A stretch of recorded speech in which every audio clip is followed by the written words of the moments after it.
The door would not only be closed on me again, it would be closed on all of the young women coming up. At 90 years old, Jeannie Seely is finally speaking out about things that were never meant to leave the shadows of country music history. For decades, she stood on one of the most famous stages in America. But behind the performances, there were stories that stayed locked away. Now, after a lifetime in the industry, she's breaking her silence on what really went on behind the scenes at the Grand Ole Opry. What she reveals challenges everything people thought they knew about the world she helped shape. Join us as we uncover the hidden story behind a country music legend who waited decades to speak.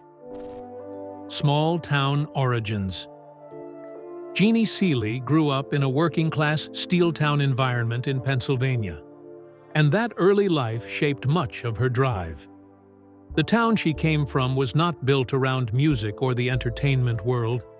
Most people there worked long hours in factories or mills, and life was steady but tough. Her father worked in a steel mill, spending long days in noisy, demanding conditions just to keep the family going. Her mother stayed at home and filled the house with church hymns, often singing while doing daily chores, like cleaning and scrubbing floors. That mix of hard labor and constant music created an early foundation for Jeannie's interest in sound and storytelling. As a child, Jeannie was exposed to country radio whenever she could find it. The songs she heard on the radio became something she held onto deeply. She would listen carefully to lyrics, trying to understand how stories could be told through music. Over time, she began writing her own lines and short songs. It was not just a hobby for her. It became something she felt she had to do, even when there was no audience and no support system around her. By the time she was 16, she had already made a serious attempt to break into the music world. She began mailing her lyrics to publishing houses in Nashville. She did this with hope, even though she had no connections in the industry and no one guiding her. Most of those submissions came back with no response at all. Others were simply ignored. Still, she did not stop writing. The lack of replies did not reduce her desire to keep going. This early rejection could have easily discouraged her, but Jeannie continued working on her craft. She kept writing new lyrics and improving her style. She did not have professional feedback or mentorship, so she learned through repetition and persistence. Each new song was another attempt to get closer to her goal, even if she did not know exactly how far she was from it. At 21, she made a life-changing decision. She left her home state and traveled south to Tennessee with very few resources. She did not have a strong financial backup or a secure place to stay. What she had instead was determination and a typewriter she carried with her. Once she arrived, life was not easy. She took temporary jobs to survive and often stayed in borrowed rooms or wherever she could find a place to rest. Even in these difficult conditions, she continued writing at night. After long work shifts, she would sit down and focus on her lyrics, using whatever time and energy she had left. There were many days when progress felt slow and uncertain, but she kept going anyway. Her early years in Tennessee were not about success yet. They were about survival, learning, and building something from nothing. She did not have a clear path or guarantee that music would work out, but she kept showing up to it every day. That quiet consistency slowly shaped the direction of her life. And just when things seemed like they were only about survival, her first real break was closer than she thought. Entry into Opry circuit. In the early Nashville years, Jeannie Seely spent most of her time performing in small clubs scattered around the city. These places were often crowded, dimly lit, and filled with smoke from cigarettes. The stages were simple, and the audiences were unpredictable. Some nights, people listened closely, and other nights, they barely paid attention. Still, these clubs mattered. They were where new artists proved themselves, and where songs either connected or disappeared. Jeannie kept performing night after night in these spaces. She was still writing songs during the day and performing them at night. Her voice stood out because it carried strong emotion, and her lyrics focused on real feelings rather than soft or polished ideas. That style slowly started to get attention from people working around the Nashville music scene. One night, during a performance, someone important in the industry happened to be in the audience. He was not a celebrity or performer, but he worked as a connection point between writers and music publishers. He noticed Jeannie's delivery and the way she connected with the lyrics. After the set, he approached her and showed interest in one of her songs. That moment became the start of her first real break. The song that changed everything was "Don't Touch Me." Once it was recorded and released, it began gaining attention on country radio. Listeners responded strongly to its emotional tone and direct message. The song did not rely on decoration or softness. It felt honest and sharp, and that helped it stand out. As it played more often on the radio, Jeannie's name started reaching a wider audience. This success changed her life quickly. She went from struggling songwriter and local performer to someone recognized in the country music world. She was no longer just trying to get noticed. She was being invited into larger spaces where established artists performed. Soon after, she entered the Grand Ole Opry system. This was a major step, but it came with clear expectations. Female performers were often expected to present themselves in a very controlled way. There were unspoken rules about how they should dress, how they should speak, and how they should behave on stage. The focus was often on appearance as much as talent. Jeannie did not fully fit into those expectations. She wore outfits that stood out, and she carried herself with confidence that did not always match what leaders wanted from female performers at the time. She also spoke openly and did not soften her personality to match what was considered acceptable. This created tension early on. Leadership within the Opry system often preferred women who stayed within a certain image. Jeannie's approach felt too direct for some of them. Her performance style, her clothing choices, and her attitude all became points of quiet conflict behind the scenes. While audiences appreciated her honesty and strength, some decision-makers viewed her as difficult to manage. Even with this friction, she continued performing. She was determined not to change who she was, just to fit a mold. This early resistance would shape how she was treated inside the system moving forward, even as her popularity kept growing. And as her success grew, she was soon pulled deeper into a world where the rules behind the curtain were very different from what the audience ever saw. Room 6B. As her career grew, Jeannie Seely began to run into something that was not visible to the audience, but strongly felt behind the scenes. The Grand Ole Opry had an internal leadership structure that was not always formal on paper. Decisions were often shaped by a small group of longtime figures who controlled schedules, stage time, introductions, and access to better performance slots. This informal power system mattered as much as talent, sometimes even more. At first, Jeannie's growing popularity looked like a success story. Her performances were well received, and her songs were getting attention. But behind the curtain, some executives and decision-makers became uneasy with her presence. She did not behave in the quiet, controlled way they expected from female performers. She was confident, outspoken, and unwilling to adjust her personality to match their preferences. Over time, that created a quiet distance between her and the people who controlled opportunities. Instead of direct confrontation, the response was subtle. Her performance schedule began to shift in ways that were hard to ignore.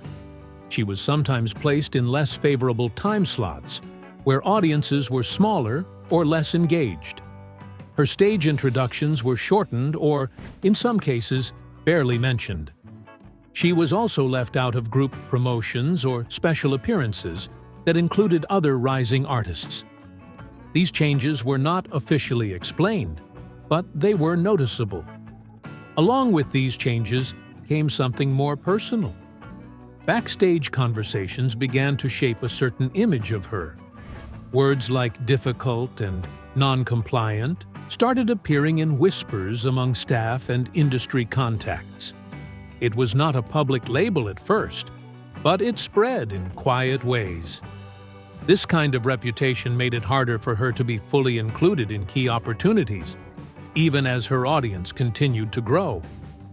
Then came a night that marked a clear shift in her experience. During a performance evening that was already disrupted by technical issues and tension backstage, she was handed a folded note. It contained no explanation, only a room number, room 6B. She was told to go there without delay. The location of the room was not part of the usual backstage map. It was hidden in a section of the building that most performers never accessed. The hallway leading to it was narrow and quiet. The lighting was dim, and the atmosphere felt removed from the rest of the venue. Room 6B itself was plain and controlled. There was a single chair, a single light, and no personal markings or decorations. Access felt intentional and restricted. Inside, she was met by an unnamed authority figure. He did not introduce himself in detail. His tone was calm but firm, and his message was direct. It was not framed as a conversation, but as a warning about behavior, expectations, and consequences. The details of what was said were never publicly shared, but the message left no room for misunderstanding. The experience had an immediate effect on her. After leaving the room, she was quiet and visibly shaken. Something about her stage presence changed after that night. She became more controlled in how she moved and spoke. As if adjusting to an unspoken pressure, she now understood more clearly. Shortly after, she made a private but powerful gesture. One of her favorite performance dresses, a blue sequined outfit she had worn often on stage, was taken outside and burned. It was a silent act, but it marked a clear emotional break from something she could no longer carry in the same way. And from that point forward, her place inside the system would never feel the same again, even as the pressure around her continued to grow. The aftermath.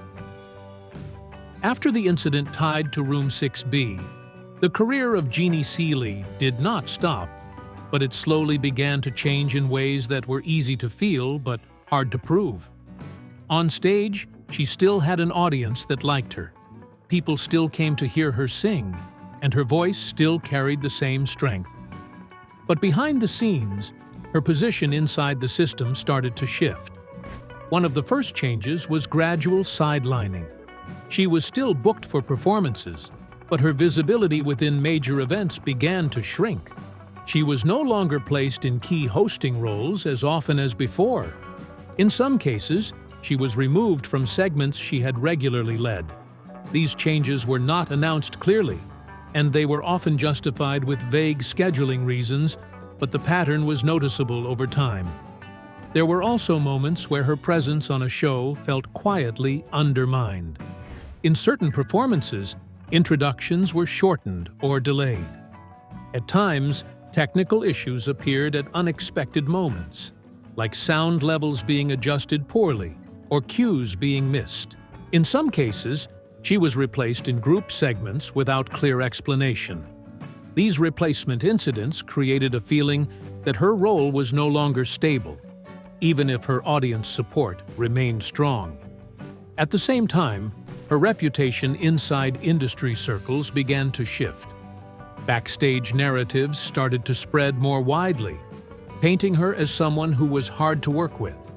These rumors were not always direct or official, but they circulated among staff, producers, and others in the performance environment.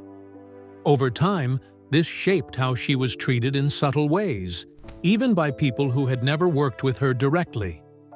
Despite all of this, she could not step away from performing entirely. The system she was part of was still where her career existed.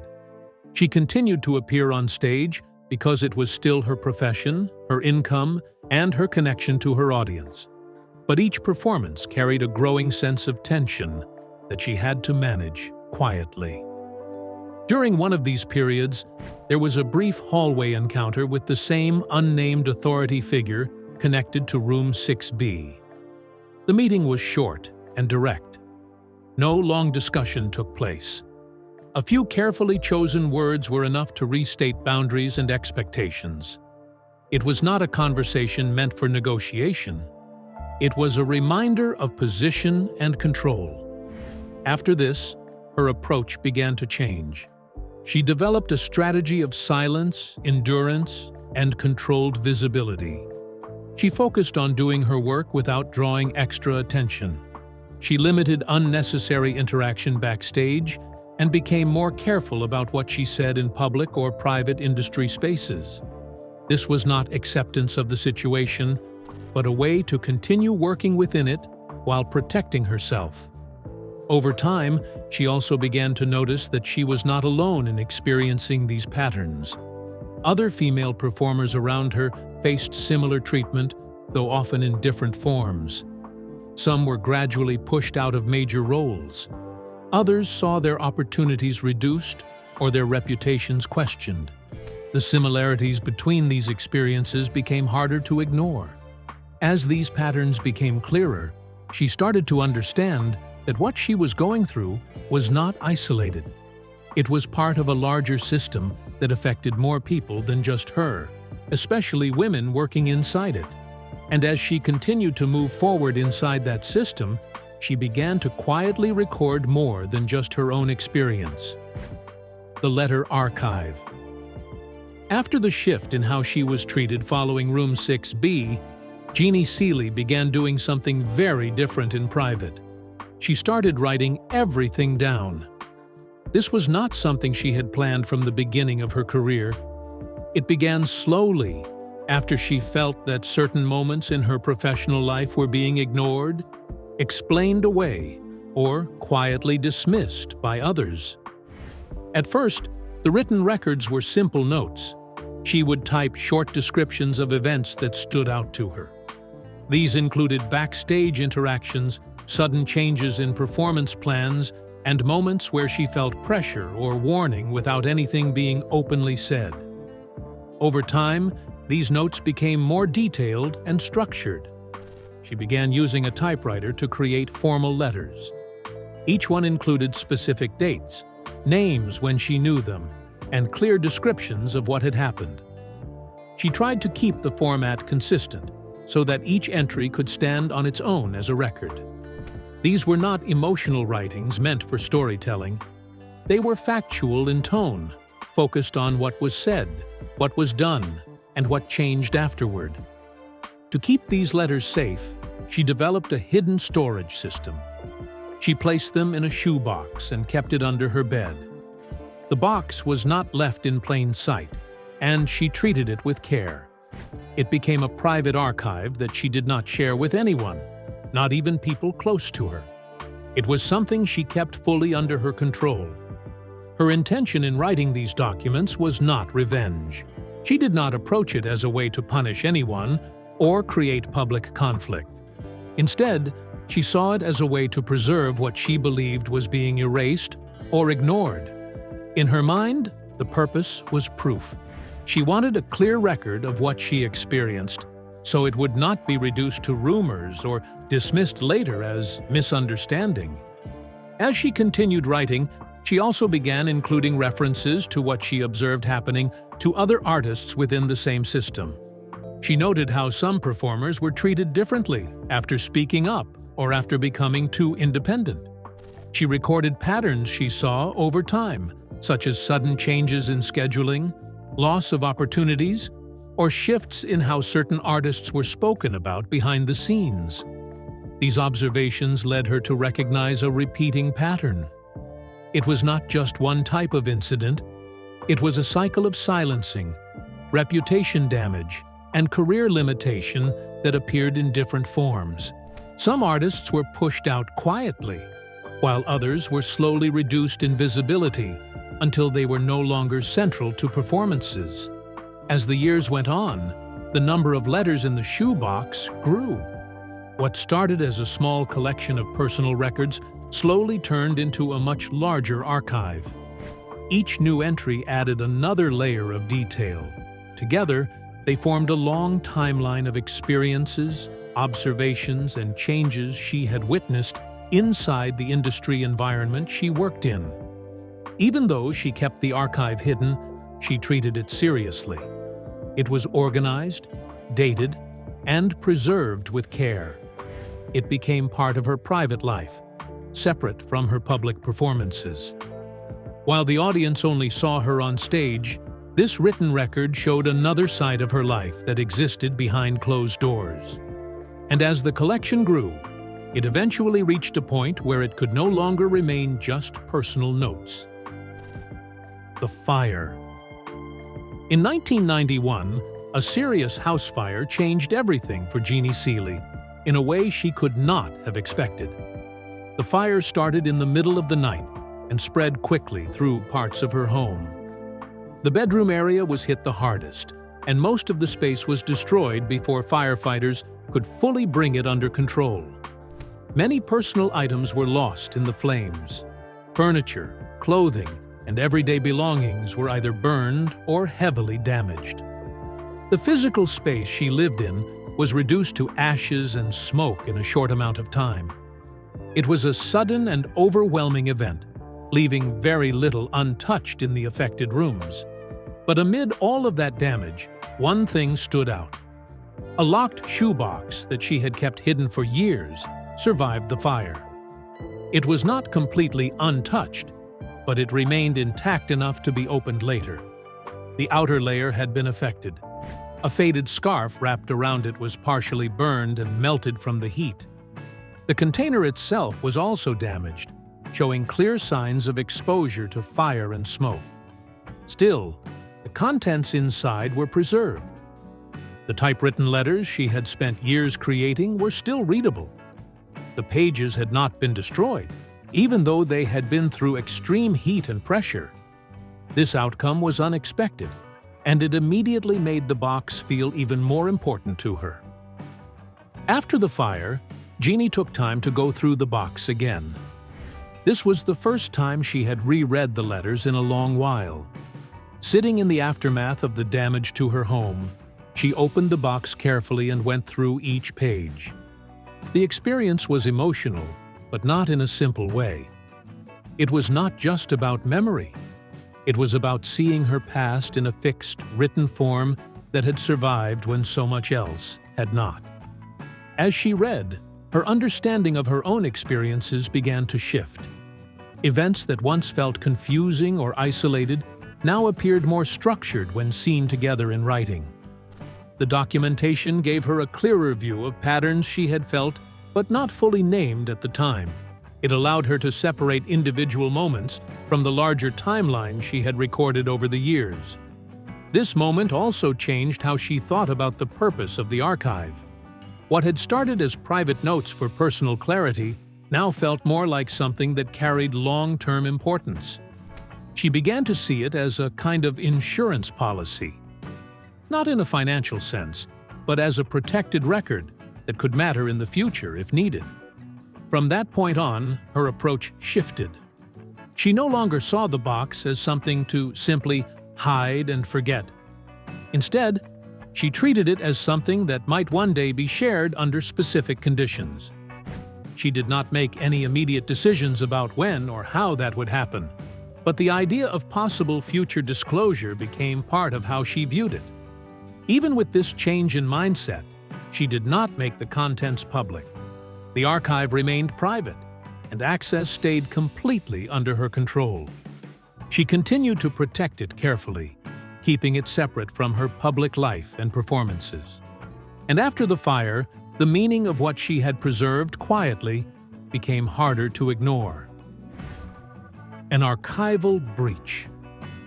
Years after she had quietly built her private record of experiences, Jeannie Seely lived a much quieter life, mostly away from the constant attention of the industry.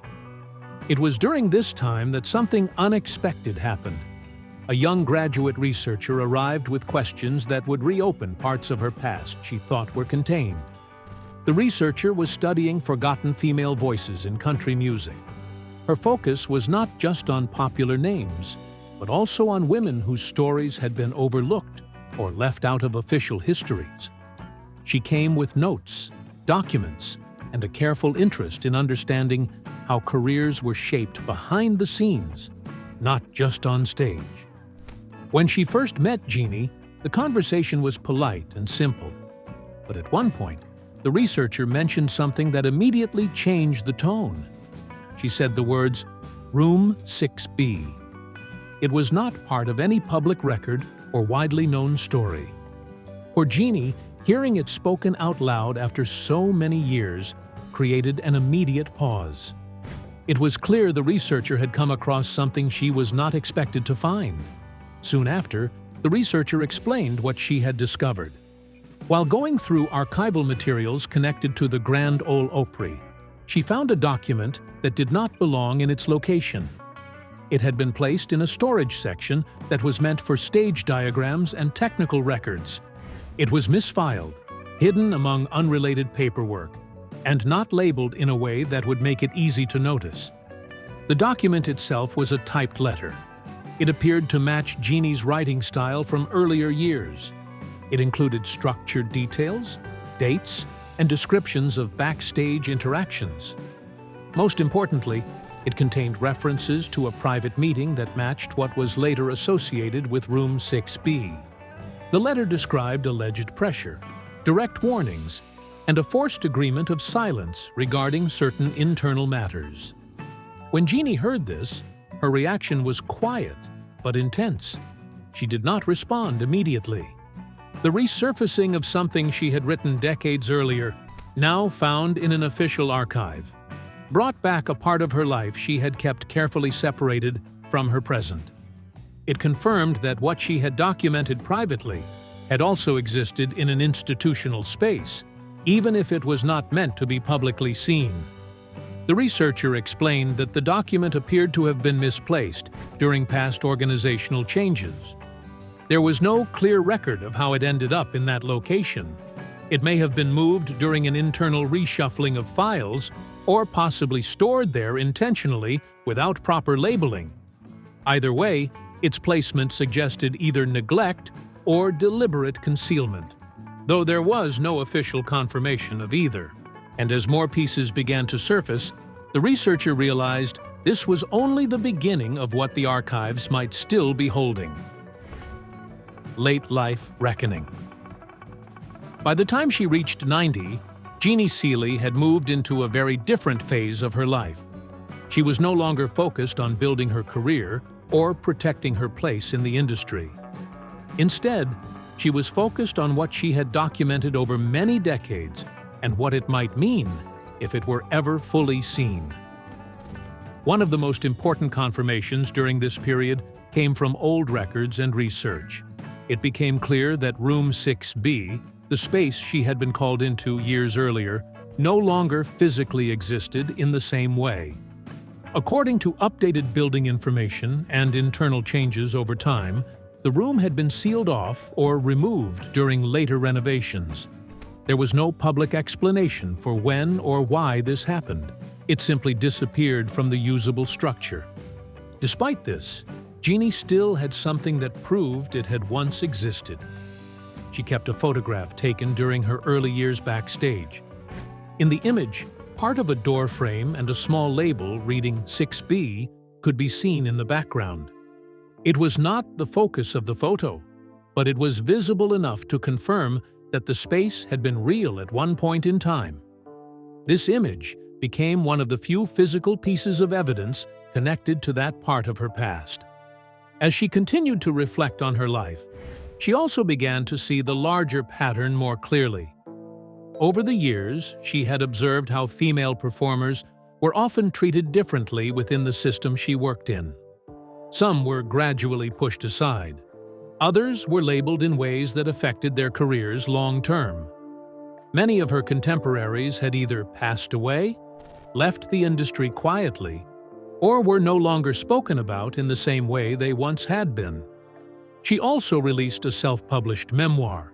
It contained selected excerpts from her earlier letters, but many names and details were redacted. The purpose was not to expose every detail, but to give enough information to show what she had experienced and recorded over time. If you found this story interesting, don't forget to like, subscribe, and stay tuned for more untold stories just like this.